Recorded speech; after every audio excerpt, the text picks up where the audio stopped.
Hello, everybody. My name is Ray. Welcome to the Evangelical Dark Web. Today, I want to defend Protestantism from Redeemed Zoomer, who's a very popular YouTuber, and I don't, hate the game or the player in this case. I've expressed a lot of admiration and appreciation for Redeemed Zoomer. I do like the guy personally, even though he posts a lot of cringe. Like, he has a lot of cringy takes, but there's something about a zealous young person in the church that does warm my heart. And even though he's kind of a coal poster, I do appreciate his willingness to learn. And there is some willingness to learn that we're going to discuss in today's video. But I do want to defend Protestantism from his wrongful accusations against it.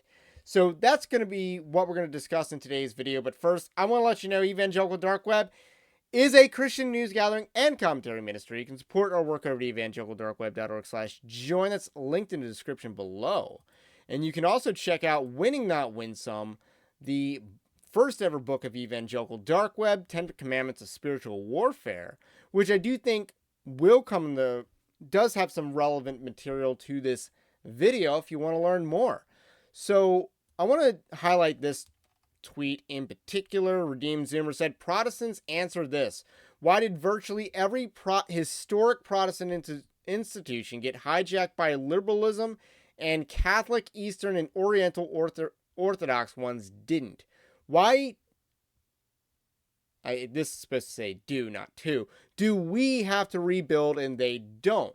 And I just think this is a historically inept point. This is not really grounded in historic at all. It's very ahistoric. So let's be real about Protestantism. So Redeemed Zoomer is, and I've covered this at length, he's part of a Reconquista effort. Their name for it, it's a good name by the way, to try to make mainline denominations based again. Make them scriptural again. Now, he's a part of this movement. I don't think the movement's gotten very far. I do not want to say that not being completely destroyed is a victory. No, we're not doing the whole Last Jedi thing with Christianity and fighting for the church. Okay, that's not how we're going to do it. That, oh, we just didn't get completely destroyed. We win, right? No. So, Reconquista is not exactly going well. But here's the thing. There's a lot of talk about liberalism in Protestantism because we talk about it. We actually talk about these things. We talk about these issues that are infiltrating the church. The other denominations do not talk about these issues. It is not as widely talked about in Catholic circles to bring up the Pope's liberalism. That is not nearly as common as it is in Protestants dunking on the papist. They do that a lot. Now, there's a lot of even supposedly based trad cats that completely defend Pope Francis. And over the weekend, I wrote an article on Pope Francis basically tipping his hat to universalism. And no, what he said was not in line with the Catechism of the Catholic Church. It just isn't. Because those religions don't actually seek to know an unknown God. Maybe you can make an exception for Hinduism, but that's not the only religion that the Pope named. Islam has no interest in learning about God. Neither do the Sikhs, the Buddhists, and a bunch of other religions out there. They're not exactly the Greeks in Athens. So with that said, let's talk about the Catholics for a second. When it talks about being hijacked by liberalism, this is very easy to debunk because of the European Catholic churches, the French Enlightenment in particularly wrecked France, and that was a liberal movement hijacking the Catholic Church, or at least the Catholic places, institutions. I could be wrong on this, but I don't believe Notre Dame is actually owned by the Catholic Church anymore. Liberation theology was big in Latin America, South America, and I'll just say this. As far as Catholics go, Roman Catholics go, the Latin American ones are pretty cringe. They're probably the most cringe other than like the gay German ones. especially when it comes to, Mexican Catholicism is very syncretized. And that's the nice way of putting it. So the idea that Catholics have not been hijacked by uh, liberal ideology, that's just simply not true. Europe is a prime example of that. Pope Francis, I think, is a very prime example of that. Liberation theology in Latin America is a very prime example of that. And they have lost some institutions. They've lost some churches that have become museums, basically. So let's talk about Eastern and Oriental Orthodox churches for a second. They didn't necessarily... Well, there is some liberalism that they got hijacked by, which we'll get to in a second, but for the most part, they got hijacked by Islam. They lost their institutions to Islam. And remember, this is about historic institutions. We are doing a comparison of historic institutions. What is the most historic institution in the Eastern Orthodox faith? I might say Hagia Sophia, which was taken over by Muslims and converted into a mosque. You can even do that in Crusader Kings 3, by the way. So that was a major institution that was hijacked and subverted. So for the most part, these two camps get taken over by Muslims and Islam. But they also got hijacked by Judeo-Bolsheviks. The Kremlin used to be a church. Then it became a nice institution for the Bolsheviks in the Soviet Union. And even to this day, it's the White House equivalent of the Russian Federation. So the idea that Protestantism is uniquely unable to defend and maintain historic institutions is absolutely false.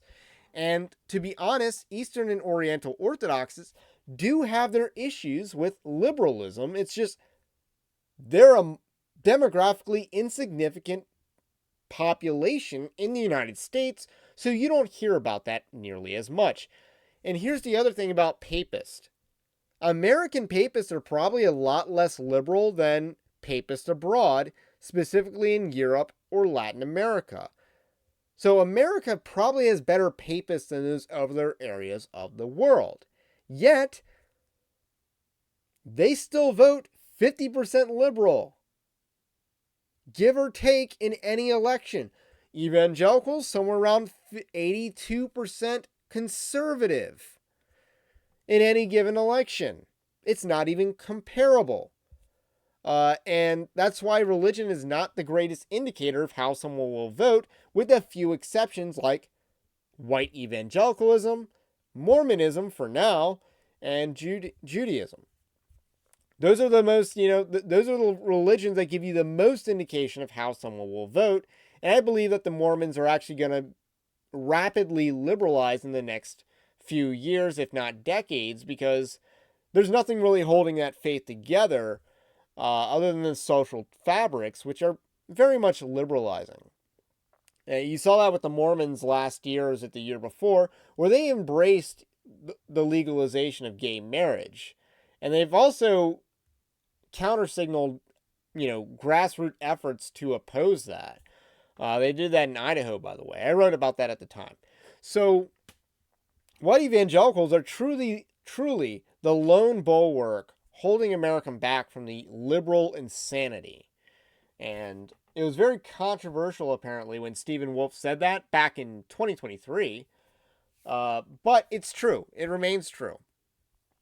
But the idea that Protestants are uniquely getting hijacked, that's just simply not the case. This is a Christian news gathering commentary ministry. We comment primarily on my own backyard. I want to clean house in my own backyard, which is evangelicalism. So I talk about the liberal hijacking in evangelicalism. We are not alone in that, but this is what I focus on because this is born out of a love for the church, not me trying to own the evangelicals and not me trying to be a little brother to different denominations of Christianity, which I think is Redeemed Zoomer's primary issue here. He, in his retreat, if you want to call it that, from apologetics, interdenominational apologetics, he recommended 3 channels, and this is just a giant coal post with a little bit of hope.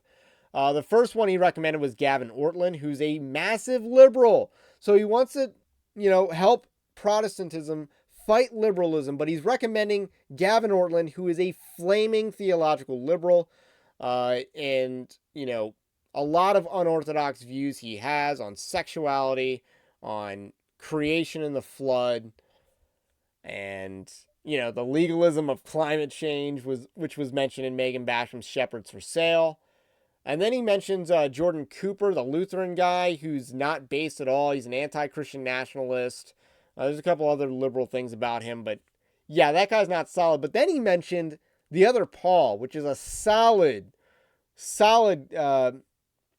apologetics channel on YouTube. I highly recommend it. He's a friend of the channel. He's been on a few times. So Redeemed Zoomer posts cringe, and then he has a based moment, a small percentage basedness in the midst of all this cringe. And I do want to highlight that because I'm trying to provide fair coverage to Redeemed Zoomer, who I do personally like, even though this is a bad take, and he has a lot of those. He just simply has a lot of bad takes. But still like the guy. Maybe I'm wrong for that. But I do believe that he operates in good faith. And the fact that he promoted the other Paul, who's the only not liberal, in my opinion, that he's promoted for apologetics across denominations, there's some hope for him. Like, if he were compromised, if he were, super liberal and not interested and, just grifting, he would not have promoted the other Paul, who's a comparably small channel. He's like around this channel's size. So those are my thoughts on that. That's my response to Redeemed Zoomer. Let me know what you think about what I think. And have a blessed day. Stay based. Christ is King. And we will catch you on the next one.